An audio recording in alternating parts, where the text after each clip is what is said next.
I know that some in our audience know the finer points of hockey. The Chris Johnston Show. We are your friends. The biggest stories, bringing you inside the game. What did you hear? The Chris Johnston Show.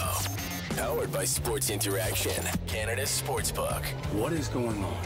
Here's Chris with your host, Julian McKenzie. Part of the game. This edition of the CJ Show, once again, will be packed. I want to talk some fallout from the Mitchell Miller news earlier this week, but we also want to get to Ryan Reynolds basically trying to position himself as the next owner of the Ottawa Senators and whether or not how close that might be. But I wanted to ask you something before we got to Sports Interaction and we bring in David Pastel and all that. You know, I know you like doing some of these little exercises where I kind of put you on the spot and I say, you know, hey, which of these teams do you think is great, or which team do you think is going to do this and all that? I know you love those. So I wanted to know, amongst these three teams, and that doesn't mean that there aren't other NHL teams to be concerned about, but between St. Louis, Calgary, and Ottawa, which of these three teams currently on active losing streaks are you the most concerned about? I'd say St. Louis. Probably an easy answer because they've lost the most number of games as we're recording. They've lost 8 in a row, all in regulation. But given the fact that they had 109 points last season, and I think still some pretty high expectations. I know there's expectations in Calgary, but it just something feels off there. And, you know, I think it's the first time in their franchise history they've lost 8 in a row. So that shows you the depths that they've kind of gone down here. And I don't know if they're going to be able to turn it around. So that's probably the team for me that's the most concerning of the group. You know, they've got 2 notable players in Ryan O'Reilly and Tarasenko, both unrestricted free agents. You've already had their general manager come out and try to push some buttons and Doug Armstrong and say, if this doesn't change, we're going to have to go down the rebuild route. I don't want to do that. So it just feels like that's maybe the most tenuous spot. You know, Ottawa, I actually think their record, their play has been better than the record, in my opinion. You know, clearly they have some big defensive issues there. Probably not easily solved. You know, I don't think they're one trade away from, you know, shooting up the standings. But, you know, I still saw this as a year where I didn't think the Senators would really be in the playoff spot. So, you know, I don't know that this is really the end of the world there. Although, of course, anywhere you are when you're in a losing streak, it's tough. And Calgary, I just think with the turnover at the top of the team, it's going to be some time for everyone to sort of find their place and get comfortable and get going. You know, this Huberdeau injury that's cropped up doesn't help either in the moment, but I think the Flames will sort it out. And I don't think that they're as far down the hole as St. Louis is, you know, dug here in the last few weeks.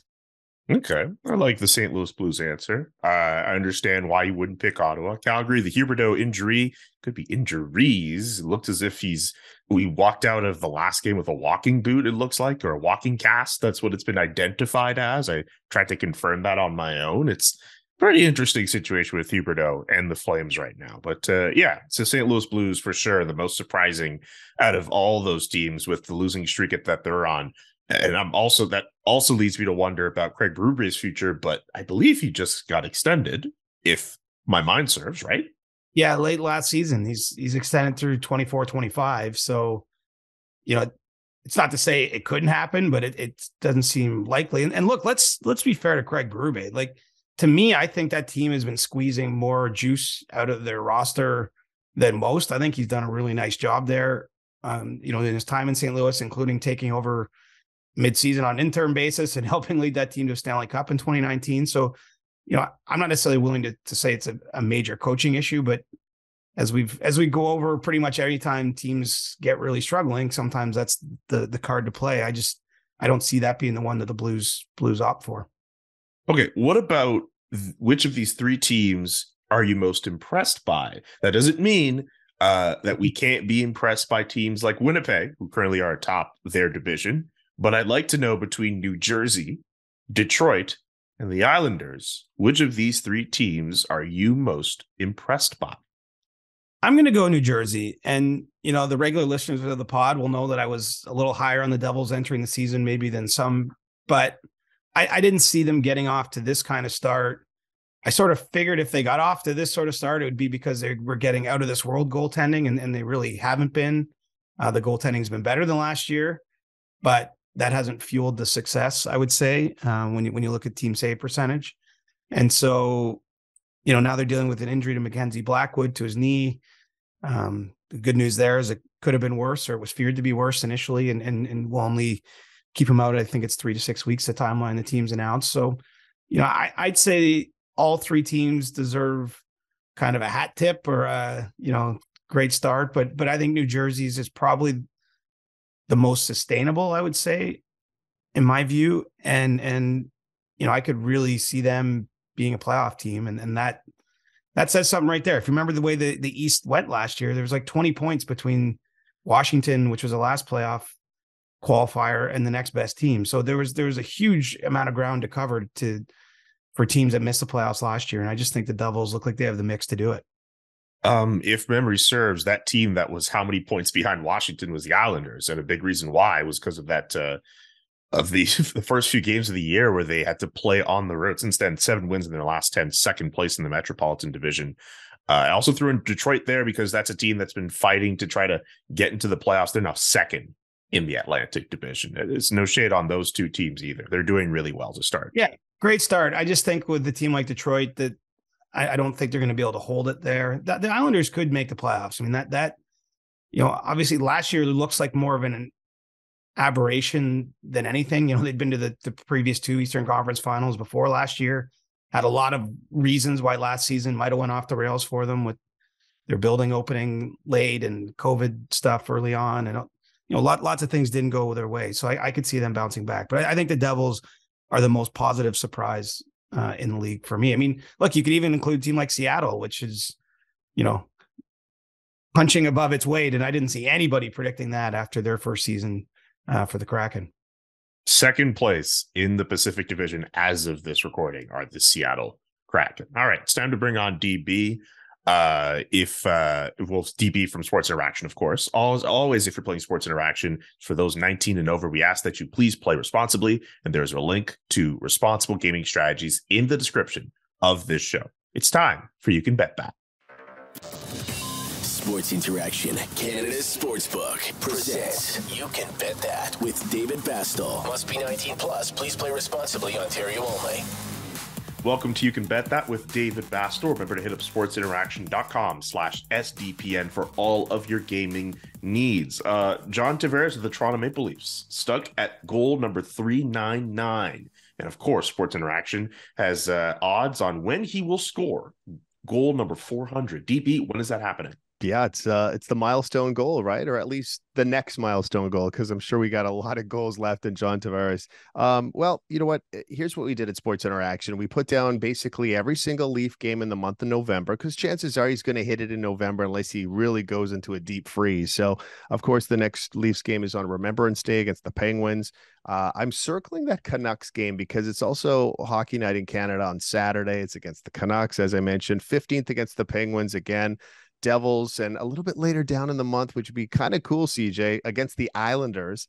But I just don't know if John Tavares is going to go on this 6-7 game goalless streak to get to that mark. I mean, it would be a nice little story if the Islanders were playing the Leafs tomorrow, but I don't know. What you have any gut feeling about when Tavares hits 400? I'd be surprised if he wasn't already at 400 by that Islanders game, but you never know, right? I mean, the weight of this can start to build on a player. John Tavares this week, when he had his first shot at it, the Leafs were giving him the behind the scenes, camera treatment. He had his kids out for morning skate. So obviously they're preparing to celebrate this milestone. And, it's not unusual for a goal scorer to go a few games without one, but Tavares has been one of the Leafs' best players early in the year. I'd be thinking it's one of these games this weekend that gets it done. It would have been really funny if he got that goal against the Islanders. Though maybe not funny, but a really good story. Still possible. Totally possible. And then if you really want a storybook the game's actually in Toronto against the Islanders, but it would be even better if this game was on Long Island, like on Friday night. I mean, like, thank you. Telling you, man. Sometime, DB, same mind. Same mind, DB. Thank you so much for joining us on You Can Bet That. Don't forget to check out sportsinteraction.com/SDPN for all the best odds before game, in game, and the best props. Again, sportsinteraction.com/SDPN. We'll talk to you soon. Thank you. I want to say thank you to everyone who's reached out in the last few days about feedback on the Mitchell Miller episode. I don't know about you, Siege. I imagine you definitely get tweets and comments about every show that we do, but I can't think of any other show that we've done where, at least in my mentions, I've had people like personally try to reach out to me and be like, hey, good job on doing the show. Thank you for doing the show. This is a very tough topic to discuss. I know the SDP has also tackled it in different ways as well. But I just wanted to take the time first to say thank you to everyone who's been doing that over the last few days. It means a lot. I concur. Thanks always for your feedback. Honestly, it's good that it's just not me, you, and producer Nick recording into a vacuum. You know, it's good to feel like there's a community out there too that's listening and paying attention and maybe disagreeing with us. I got a few friends that always tell me when they disagree with a point I've made on the show or whatever. That I think that makes it fun, because we do it for an audience. We do it for ourselves, but obviously, if it's just us, I mean, we wouldn't be putting out the show like this. 100%. And whether that goes for funnier topics, like, you know, hey, who has better taste in chocolate bars, or more serious topics like Mitchell Miller signing an entry-level deal. And it seemed as if like the news earlier this week was that, you know, this contract would be terminated. But unless I'm wrong here, there seems to be some confusion with the language here, because I mean, the Bruins are technically still on the hook for that money. We're still trying to figure out if they have to buy it out. Can you at least try to provide some clarity on how exactly what the next steps are for that contract? Right. And just speaking pure nuts and bolts of the CBA and the contract, so there's no moralizing here. In this case, I think the contention is between Friday of last week, when the entry-level contract was signed, and on Sunday, when the Bruins said they were parting ways with Mitchell Miller. Nothing fundamentally changed from Mitchell Miller's standpoint. It's not as though, you know, everything that I think led the Bruins to want to move on from the player within that 48, 72-hour period was well documented from the past. You know, they just didn't maybe expect the reaction they got or whatever it was. But from a technical standpoint, you can't in the NHL just say, oops, we regret that contract and move on and not have some sort of penalty for it. Because it's a strict salary cap league, right? The contracts are guaranteed. And so, you know, as we look to what they're going to do now, it's not entirely clear. They could move to terminate it. There are morals and ethics clauses in every standard player contract that NHL players have. Perhaps the Bruins could allege that they were misled in some way in this case, that maybe, you know, either Mitchell Miller or his representative, Eustace King, misrepresented themselves. I mean, I'm not sure what the grounds would be, but they could try to do that. But if they were to just go for a straight termination of the contract, the NHL Players Association would almost certainly file a grievance on behalf of Mitchell Miller, and then it would be up to an arbitrator to decide what becomes of it. That isn't, the problem with that, of course, is there's no guarantees for other sides. The other way this might go down is they could potentially reach some sort of settlement among the parties that would allow Mitchell Miller to become a free agent, potentially sign somewhere else, whether that's in Europe or who knows, but to make him a free agent, but have some sort of payout reached. And so we'll see if that's it. Or the third option essentially is to keep paying him for this season as an AHL player because he was assigned to Providence. He was also received, a $95,000 signing bonus, pay him for the rest of the season, and then buy him out at year's end, which actually would carry a cap penalty for the Bruins for the next 4 seasons if they go that road. So, it appears to me the most likely thing we can conclude at this point, and the Bruins have been very not wanting to, they've been a bit evasive about how exactly they plan to move on from the player. But it appears to me that at minimum, they're going to have to pay him some money. They're going to have probably some sort of small cap penalty for this. And as of this moment, he's still a member of the organization in a technical standpoint. Of course, he's not skating with the team. There's no association there, but he counts as one of their 50 contracts that you're allowed. He's still getting paid basically for every day he's on the AHL roster. And, it could be an interesting situation to follow from the CBA side of things. Again, sort of removing ourselves from any commentary we have on their decision initially to sign him. It's just that you can't just get rid of someone because you have regrets about signing a contract. Well, you can go back to the last episode, I guess, for our general thoughts on how that signing went. Not to say that we haven't provided an opinion on that, but considering I just want to be clear that I'm only talking about this strictly from the CBA terms, what's allowed, what isn't allowed. That's all. 100%. And I think you did a very great job at that. But considering the fact that the blowback was what it was, you illustrated what this contract will eventually have to go through from a CPA standpoint. We talk about the Bruins having to wear this. I don't know if we talked about it enough on the last episode about how this should affect Cam Neely and Don Sweeney's positions and roles within the organization. I mean, this is a bad misstep. You would think that more people might be calling for them to be relieved of their duties. I understand why they would, and I don't think they're necessarily wrong. Personally, I don't. What's your thought process on that? Well, it's a massive misstep for the organization, and it falls on the senior members of the hockey operations department. So, one thing that Eustace King, the agent for Mitchell Miller, said in his appearance on the Cam and Strick podcast is that they met for 5 hours, give or take, in Boston, with Cam Neely and Don Sweeney and a representative from ownership and some psychologists and this and that. Anyway, the point is there was a lot of time there and direct involvement from the high levels of the hockey ops department before a decision was made to sign this player to a contract. And so, yeah, I don't think it's unreasonable to wonder about that. I'm very curious to see, if the Jacobs family, Jeremy Jacobs being the patriarch of that family that runs the Bruins, when he'll speak to this issue, what his view on it is. There is a board of governors meeting in Florida in December.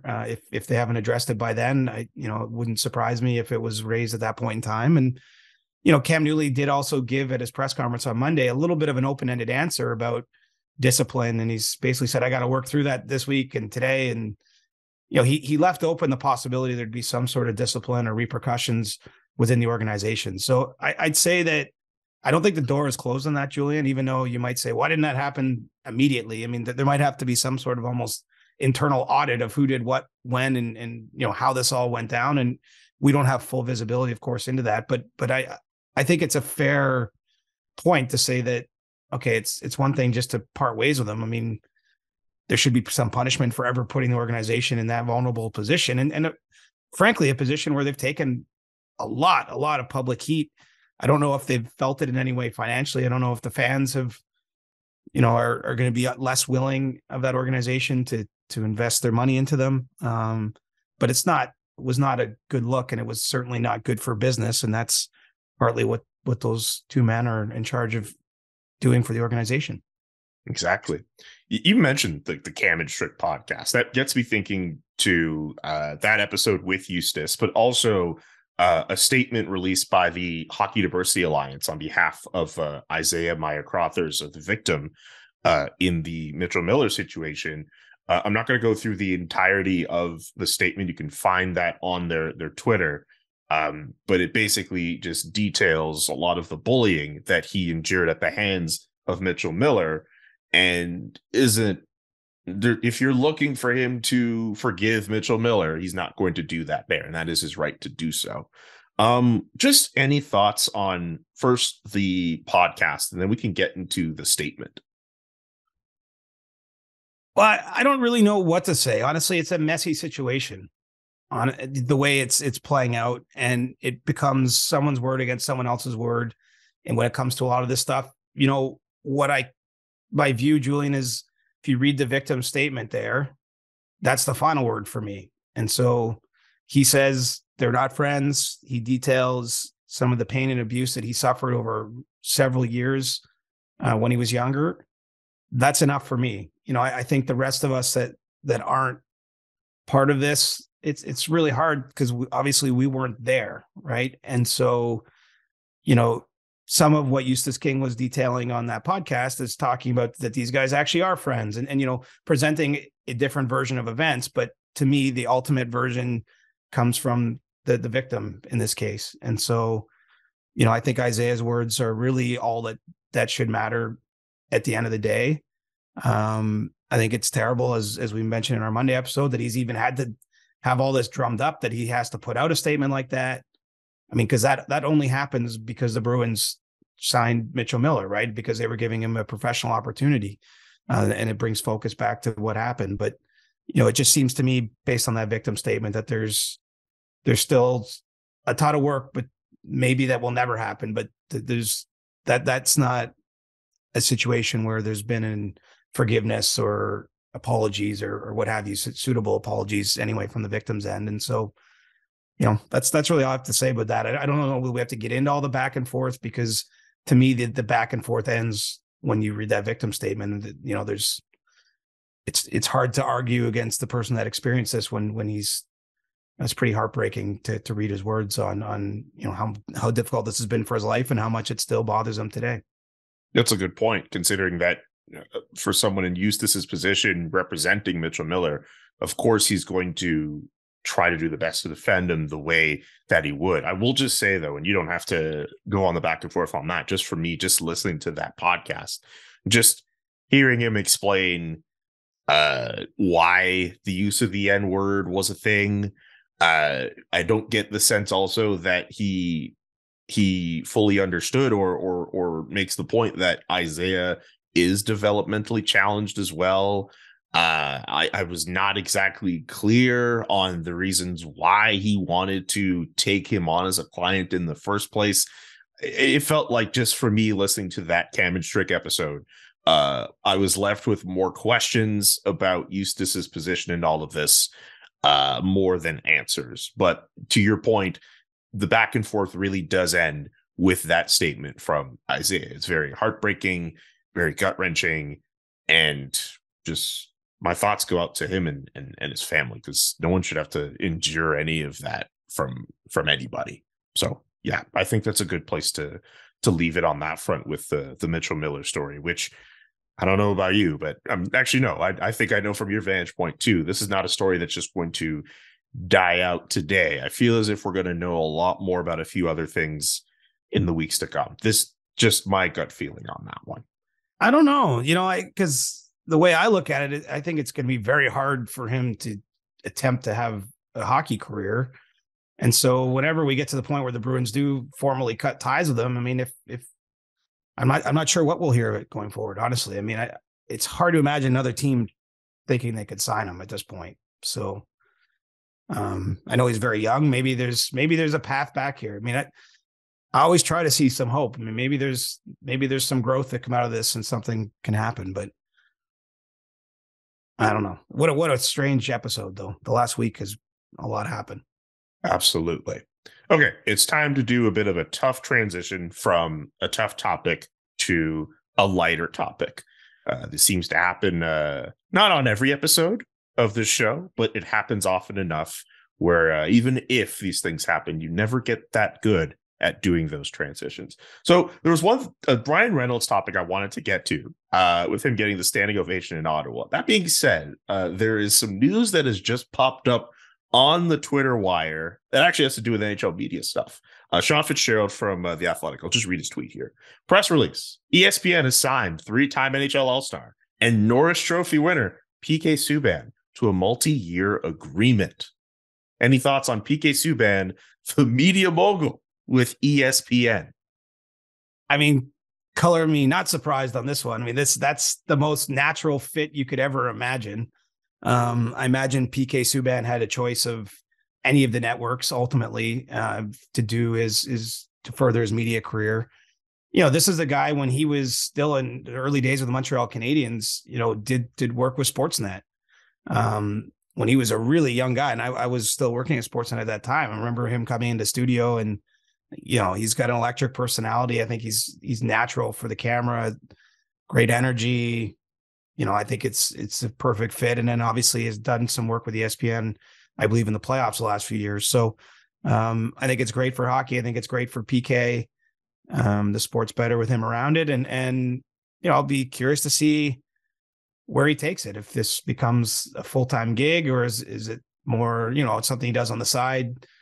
I'm sure that will be dictated by other interests in his life and things that are going on, because he's pulled in a lot of directions. But I'm glad if you saw his Instagram, he had some trouble renewing a health card this week, but this is happier news for gosh, for PK, that he's that he's got his Ontario health card on the path, and now he's got his job back with ESPN.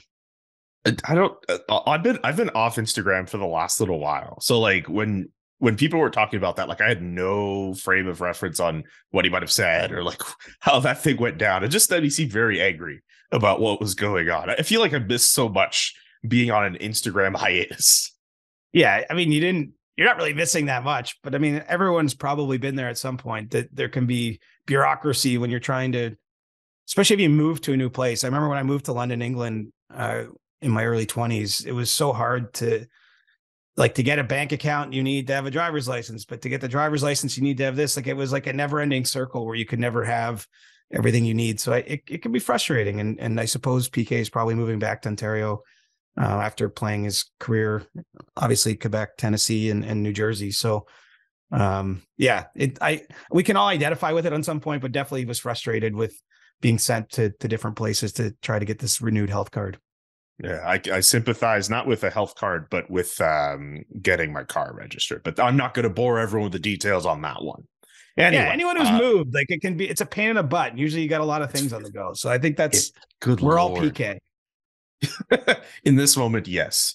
Okay, let's get to Ryan Reynolds now. So the other night in Ottawa at the game, standing ovation. There's that fun little video of a woman who's sitting a couple feet from him who realizes it's Ryan Reynolds, and she just has this shocked face like, what? So but yeah, he seems to be very serious about wanting to buy the Ottawa Senators. He mentions it on the Jimmy Fallon show too. He just needs a sugar daddy with fat pockets to help him buy the team, it looks like. I cannot recall in some time someone going on the offensive the way he has to be part of this. And I think it makes sense for him, because what does Ryan Reynolds bring? I mean, obviously he has some money to add to the pot, but in general, what he's bringing to a potential ownership group for the Ottawa Senators is some visibility, the opportunity to sell the team on social media, to give them a little bit of Hollywood flair. And let's face it, one of the more dull, and I say this with love, but one of the more dull places in Canada. It's a government town. The Senators don't have a lot of buzz, and I think he can bring buzz to them, right? And so when you think about it from his end of things, it doesn't sound like he has his ownership. He hasn't formed his own ownership consortium, and so he's basically looking to join one of the ones that I think one of the money groups that's already formed, and so he's just putting himself out there. I mean, and to go from the Tonight Show right to a game in Ottawa, I think it's great for the league. Like, typically this is not the way to do business in the NHL. I mean, if you remember the whole Jim Balsillie saga with the league, where he tried to buy the Penguins, he tried to buy the Predators, he tried to buy Arizona out of bankruptcy and move them to Hamilton. At the time, was a pretty notable person in Canada as the head of BlackBerry, which was, for you kids out there, preceded the iPhone and used to be a pretty big deal. R.I.P. BlackBerry. Yeah, there you go. I had a couple BlackBerries in my day, but he basically got on the wrong side of the NHL front office by being too public about his intentions and never actually ended up owning a team. I think this is a little different. The league clearly appreciates some of the positive press that comes with this, and eyeballs in different places. I mean, People Magazine's writing about it, right? It's not just the typical publications or media outlets that are covering the story. And so I think it'll be interesting. It seems to me like nearly a no-brainer, but ultimately somebody or a group of somebodies are going to be putting up hundreds of millions of dollars to buy this team, and they have to decide if they want a Hollywood celebrity as part of their group. Because, as I say, Ryan Reynolds will be putting some money in there, but relative to what the team costs, it will be a small percentage.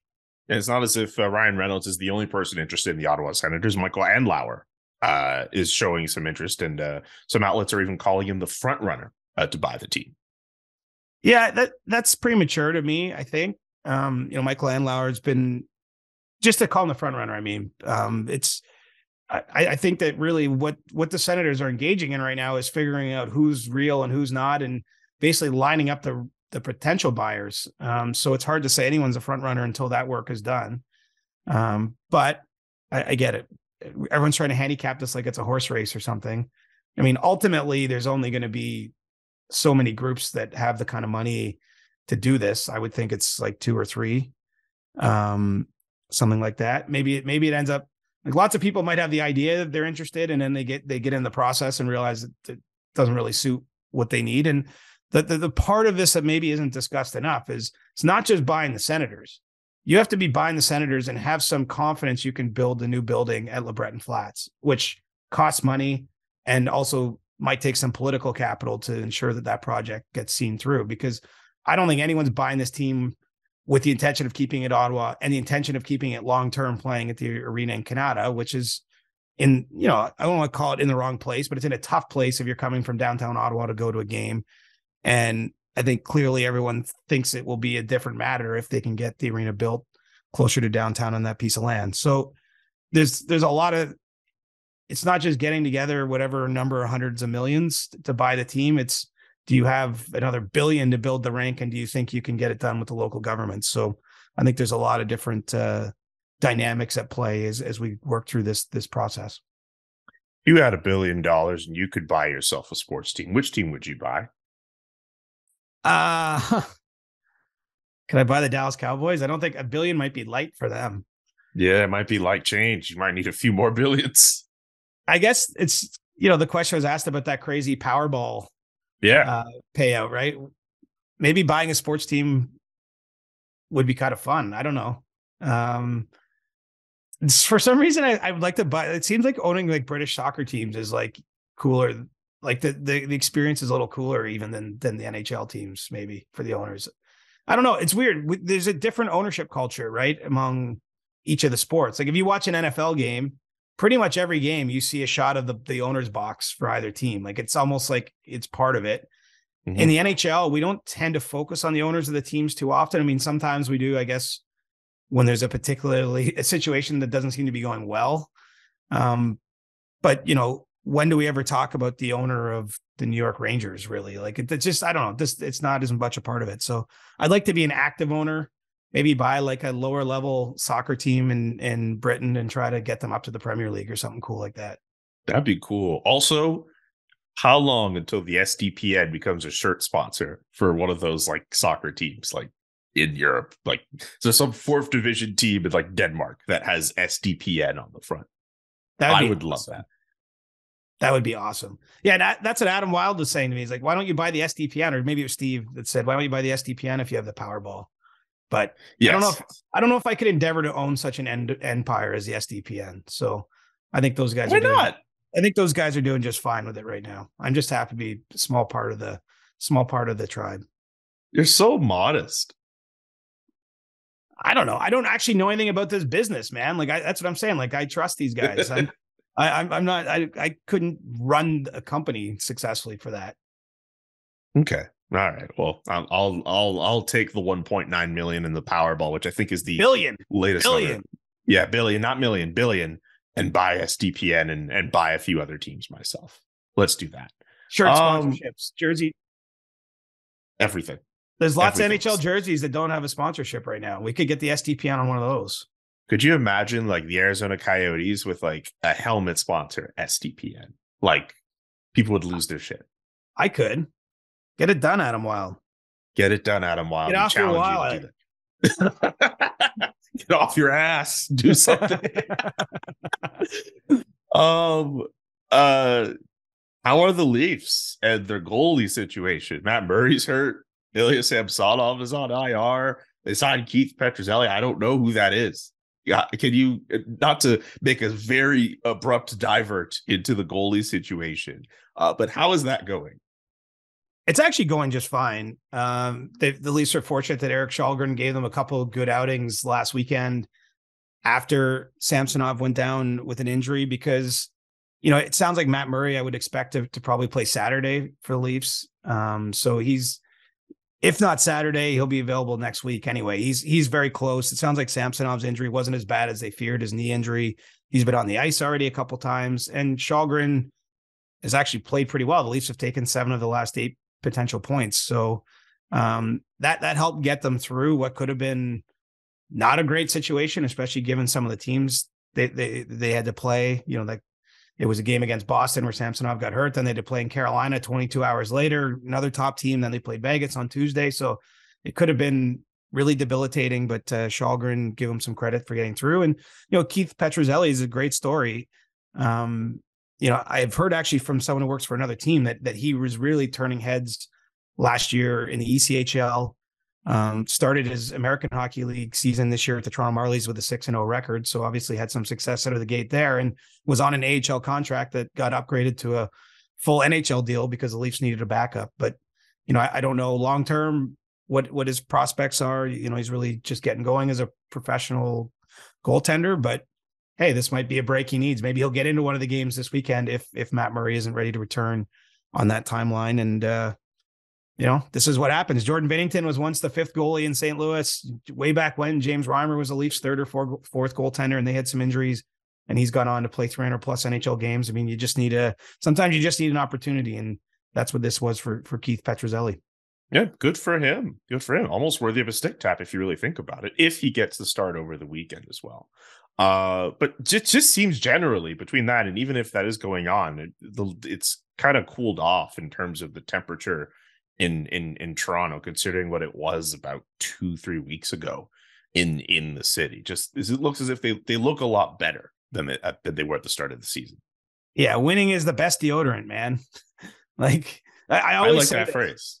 I always say this, like when people get down on the media about coverage of a team or this or that, I'm just like, if you mix in some victories, it's amazing how the storylines turn positive. I've seen some of my colleagues, Jonas Siegel wrote a nice story in The Athletic about, John Tavares defying his age. Like now all of a sudden the talk about the team is all the things that are going well, because things are going well. It's to simplify things. That's how this works. And so the Leafs have had a really good stretch against really good teams. They themselves suddenly now look like a really good team again. I would say, they're not out of the woods in terms of if they're, a 3-game losing streak next week and maybe things get crazy again. I don't know how that'll all go, but they clearly have a team that should get them back to the playoffs. And, let's tune back in late April and see where they're at. Yeah, of course. Just trying to follow all of these teams and where they're at. I mean, the Flames started off really hot. They've since kind of fallen off a bit. Seattle is as high up as they are in their division. Detroit's doing well. But teams like Pittsburgh have kind of fallen off too. I keep thinking of the episode we did last year around American Thanksgiving, where we tried to figure out how many teams currently in playoff positions would hold. If the standings look anything like that when it comes time for American Thanksgiving, and we decide to do that exercise again, how the hell are we going to go through that? Or how the hell are you going to be like, oh man, is Detroit good as be there? If Buffalo kind of plays a little better and they end up back in a playoff position, like that's going to be a very fun edition of that exercise if we do it. Yeah, it's lining up well. I mean, because what's crazy is it seems to me there's been more streaks in the negative way than you're used to seeing. Like Pittsburgh lost 7 in a row before beating Washington on Wednesday night. So, it's one thing to like lose 3 or 4 in a row, which is not good. But when it gets to 7 and St. Louis has got it to 8, Calgary's at 6 with some overtime loser points mixed in there. But I mean, it's a lot of teams that were playoff teams that are expected to be playoff teams that have, leaked some serious oil here in the early going. And so the counterweight to that is then there's a few teams that are much higher up than we would have guessed. So I think we should do that where we did. I think we called it contenders and pretenders. Yes, we did. I think we should do that exercise again. It's too soon though, right now. Oh yeah. We got to let a couple more weeks go by. Maybe right at US Thanksgiving's a Thursday. Maybe that's the episode we do it. But oh yeah, it's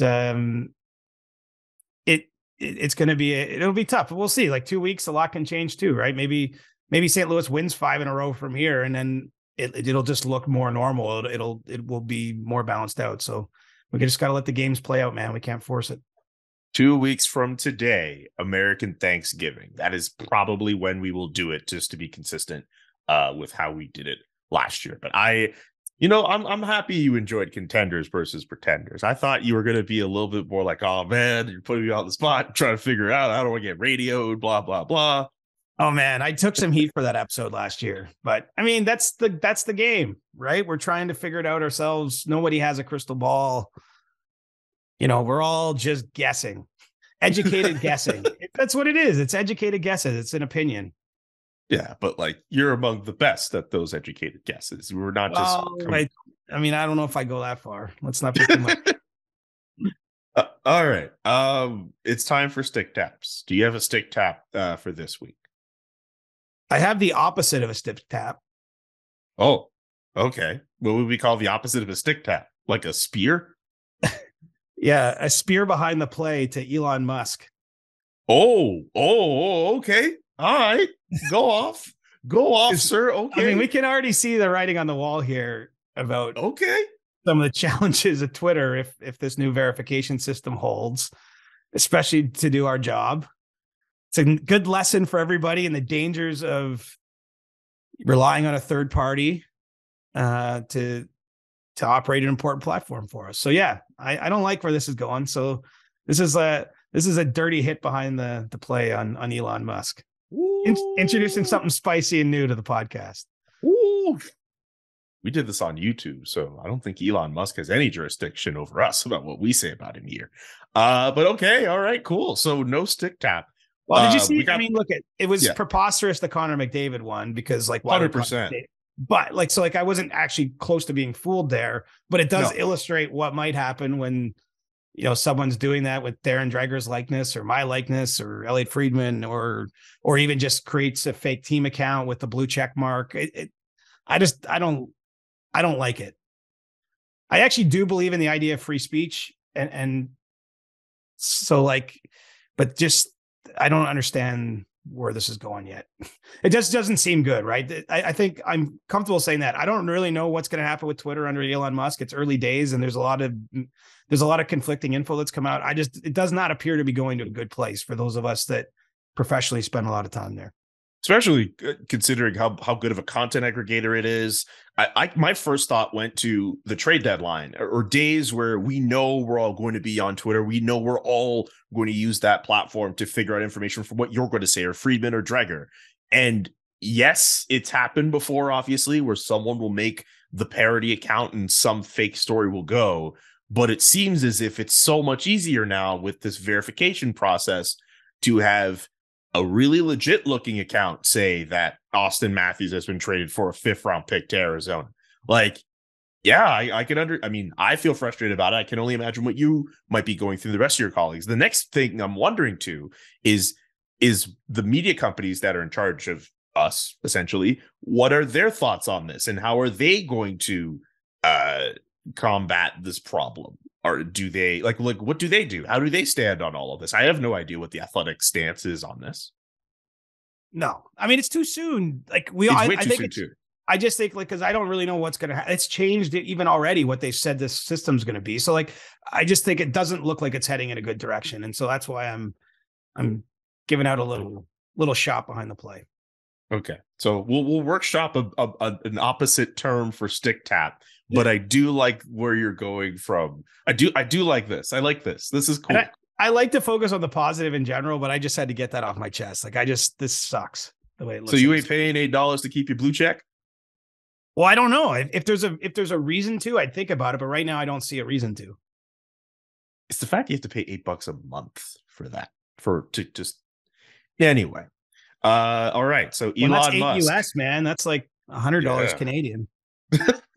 Maybe more closer to 13, but Elon Musk, the very first negative stick tap in the history of the Chris Johnston Show. I was just going to give a stick tap to Dylan Guenther of the Arizona Coyotes, who passed the 9-game threshold and got the news from his parents. That is a very wholesome story, and stick taps to the Coyotes and the organization for setting that up and making that work. And good on Dylan Guenther to get some more games with the Coyotes. And how did you enjoy that story? You probably saw it on Twitter. You probably saw the clip the Coyotes put on Twitter. With the shade going to Twitter. Jeez. CJ pulling no punches when it comes to the Twitter platform. That's going to do it for this week's edition of the Chris Johnston Show. CJ, pleasure as always, including that last little stab at Elon Musk there. Wow, gotta say, I did not see that coming. This was not in my show notes. Well, that's why we do it live, man. That's why we don't script it. No, we try not to script it. Yeah, there's a little bit of a guideline, but we try not to script these things. If you're listening to the podcast, get your questions in now for Ask CJ. We will get to them on Monday. Subscribe to the podcast wherever you listen to podcasts. Subscribe to the YouTube channel. Subscribe to our Discord as well. And buy stuff from the SDPN shop if you feel so inclined. For CJ, I'm Julian. So long. Have a great weekend. And peace. The Chris Johnston Show. Powered by Sports Interaction, Canada's sportsbook. Inside the game, twice a week. Follow Chris on Twitter @ReporterChris. And follow Julian McKenzie @JK McKenzie. The Chris Johnston Show.